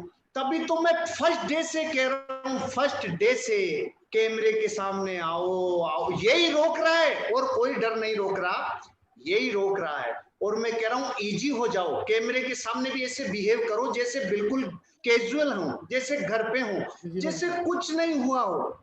इजी, इतना इजी हो जाओ, उससे भी ऐसे ही बात करो जैसे अगर आप आमने सामने होते तो उसको बोलते ना भाभी जी पानी पिलाइए, आइए बैठिए, आइए बात करिए, ये सब बात करो। अपने आप को जितना इजी रखोगे उतना कैमरे पे सहज होगे, इसलिए कैमरे पे सहज होना जरूरी है। और कैमरे पे सहज हो गए तो 90% जंग जीत गए, 90% जंग जीत जाएंगे अगर हम कैमरे पे कंफर्टेबल हो जाएंगे तो। और रास्ता क्या है? कैमरे पे आओ, कैमरे पे आओ। तभी तो मैंने पहले दिन वीडियो में बोल दिया था, जब मैंने अपने हार्वेस्ट पे मेरा वीडियो पोस्ट हुआ था, आधार कार्ड और लाइसेंस जितना जरूरी है उतना डिजिटल प्रेजेंस जरूरी है। पहले दिन क्यों बोला? ताकि उस घटना को 25 दिन हो गए, अब तक यूट्यूब चैनल टूटा फूटा भी खोला होता तो बोलना चालू होते, फेसबुक पेज बनाया होता तो बोलना चालू होते, अगर कुछ भी डिजिटली किया होता तो चालू तो होते। तो कुछ नहीं से अच्छा काना मामा, ना मामा से अच्छा काना मामा।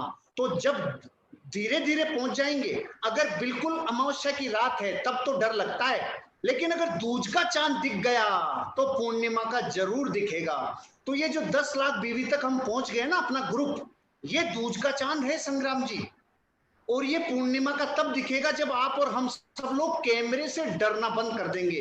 कैमरे से डर लगे तो कैमरे के सामने आओ और लाइव मत आओ, मोबाइल पे आकर अपने आप को जितना ज्यादा उत्तेजित कर सकते हो करो, जो बात करनी है करो, लेकिन करो। कैमरे से डर निकालो, कैमरे से डर निकालना मजबूरी हो गया, ऑक्सीजन हो गया, ऑक्सीजन। कैमरे से डर निकालना ही पड़ेगा। Next sir.